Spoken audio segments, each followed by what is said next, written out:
What makes a good pacing? But first, what even is pacing? Pacing, it's the secret rhythm that keeps you glued to a book, unable to put it down. It's the key to crafting stories that your readers can't resist. Pacing is all about guiding your favorite character through their journey with their grand aspirations and everything on the line. But here's the thing, timing is everything. Move too quickly and the excitement fizzles out. Too slowly and the suspense falls flat. What if I told you that I have a template that will guide you so that your book won't suck? Today, we're diving into a game changing writing technique that will help you master the art of pacing. We call it the Gilroy. I haven't really thought of a good name for it. And it's your ticket to keeping your stories engaging and your readers captivated from beginning to end. By understanding the secrets of pacing, you'll be able to craft stories that will leave your readers basically craving for more. And that's what we want, right? As writers. The Gilroy, essentially, is a scene structure. Now, I know what you might be thinking. Structure? But that's going to kill my creativity. But here's the thing, scene structure isn't about stifling your imagination. It's about giving your story a backbone, a rhythm that keeps your readers hooked and your characters leaping off the page. At its core, scene structure is all about crafting a mini narrative with each scene. It's like giving your readers a mini arc with rising tension, a climactic moment, and a resolution that propels your story forward. Let's start with number 1. You know that every great tale starts with an unforgettable character. You know that. But here's the secret to taking your narrative to the next level. Choose a POV character who has the most to lose. I mean, think about it.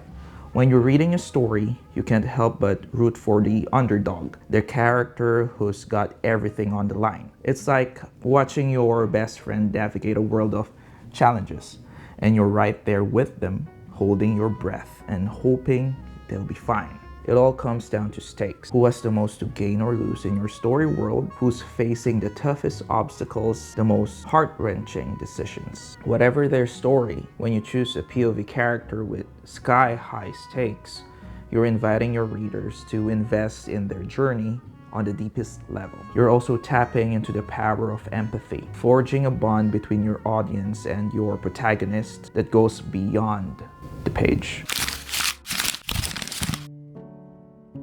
If you read a lot, you're already halfway there in becoming a storytelling master. And you know from experience that every unforgettable scene starts with a clear intention. It's all about understanding what your POV character wants. And let me tell you, when you nail that intent, your story will be unstoppable. So how do you tap into your character's deepest desires? It all starts with a little bit of empathy and a whole lot of imagination. Put yourself in your character's shoes and ask yourself what's driving them in this moment. What's the one thing they can't live without in that specific scene? Maybe they're chasing a dream that's always been just out of reach, or maybe they're fighting to protect someone they love. Whatever it is, when you understand your character's intent, you're not just creating a compelling scene, you're also inviting your readers to connect with your story on the deepest level. Your character's intent doesn't have to be earth-shattering. Sometimes the most powerful scenes come from the simplest desires. The real magic happens when you use that intention to fuel the action of your scene. Every decision your character makes, every obstacle they face, every triumph they achieve, it all flows from that core desire.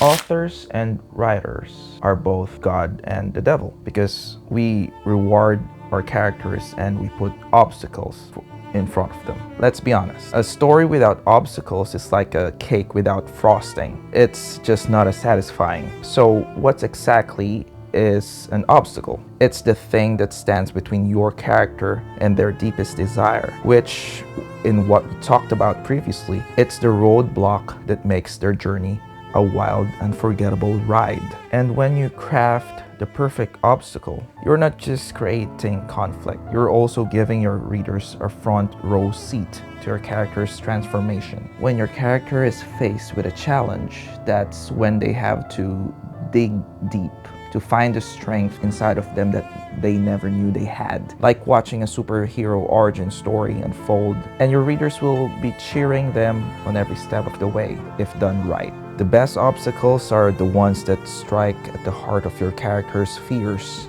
doubts, and insecurities. It's not just about throwing a generic bad guy into the path, it's about forcing them to confront the parts of themselves they've been running from. Maybe your character's obstacle is a rival who embodies everything they've always feared they become, or everything they always wanted. Maybe it's a moral dilemma that challenges their deepest beliefs, or maybe it's a physical limitation that seems impossible to overcome. When you make your character's obstacle a mirror of their own struggles, you're creating a story that's both deeply personal and universally relatable. It's all about setting a clear, irresistible goal for each chapter or scene. And trust me, when you master this skill, your readers will be hanging on your every word. Hopefully. I don't know. I'm just a guy on the internet. First, let's give ourselves a little pat on the back, because just by being here, you're already ahead of the game. You know that crafting a compelling story isn't just about stringing together a bunch of random events. It's about guiding your readers on a journey that's both thrilling and purposeful. And that's where your scene goal comes in. This is completely different from character's intent. This is more like a compass that keeps your story headed in the right direction. A North Star that ensures every moment is building toward a satisfying, unforgettable conclusion in that particular scene. So, how do you set the perfect goal for each scene or chapter? It all starts with a simple question. What do you want your readers to know or feel or understand by the time they reach the end of the scene? What's the one nugget of wisdom or emotional truth that you want to impart? You know that the best stories aren't just about plot twists and cool characters. Of course, they're about making your readers feel something deep in their bones. That's where your emotional goal comes in. It's like a secret sauce that allows you to forge an unbreakable bond between your POV character and your readers, to make them care deeply that they'll follow your story till the end. So, how do you choose the perfect emotions to evoke? Put yourself in your character's shoes and ask yourself, what would they be feeling in this moment? What's the emotional journey you want them to go on? Whatever emotions you choose, the key is to make them raw, real, and most of all, relatable.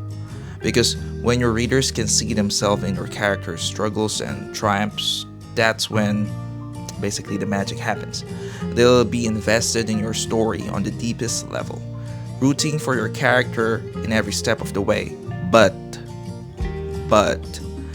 evoking emotions isn't just about your POV characters. It's about your readers, most of all. And this is where you get to flex your storytelling muscles, to use every tool in your arsenal to make your readers feel exactly what you want them to feel. So, as you're crafting your scenes, take a moment to check in with your emotional goals. Ask yourself, what do I want my character to feel in this moment? And what do I want my readers to feel as a result? You are not just a writer, you are a world builder. Even if you write cozy mysteries or romance, I don't care. You're still a world builder. You craft an immersive experience that your readers won't be able to resist. You should. So, how do you create a setting that doesn't just fade into the background, but actually enhances your story? Make it vivid, sensory, and most importantly, relevant to your POV character. When you're describing a place, it's not just about what it looks like, it's about how your character interacts with it. What do they notice? What do they feel, hear, smell, or sometimes even taste. When you focus on your character's sensory experience, you're not just painting a pretty picture. You're giving your readers a front row seat to your character's world. Maybe your character is walking through a bustling city street, the neon lights reflecting off the rain-slick pavements. They might brush shoulders with a stranger, catch a whiff of sizzling street food, or hear the distant wail of a siren. Every detail you choose should tell us something about your character and their emotional state. When you infuse your setting with sensory details and emotional resonance, you're not just creating a backdrop, you're creating an immersive world that your readers can get lost in. Okay, we're on the last one. Number 7. You want something. And that thing is that you want to take your readers into an emotional ride, a thrilling ride. So how do you do it? One word: cliffhangers. Cliffhangers. End your scenes in a moment of high suspense, whether it's a life or death situation, a shocking revelation, or a heart-stopping twist. I want you to leave your readers hanging on every word, desperate on what will happen next to their characters, so that they can keep going on and on and on until the next thing they know, it's 3 a.m. and they need to sleep. I know it's a little bit cruel, but well, it's entertainment. But cliffhangers aren't the only thing that can raise tension. Sometimes the most exciting kind of tension is the one that sneaks up on you. You can drop subtle hints that something is off. Create that sense of dread or unease that lingers, that stays in your reader's mind as they flip through the pages, read through the words. And who knows, when you have that tension in your story, you can be the next big thing, the one that lingers in the minds of readers and the one people will talk about. Okay, that's it. If you want everything in this video in a readable form, there's a PDF, links in the description. I also put a template there so that you can use it for your scenes, just fill them out, you know. Thanks for watching, and you know that there's a cringy video of me explaining all of this cinematically. Click on my face or anywhere where I'm gonna put it, watch it or don't.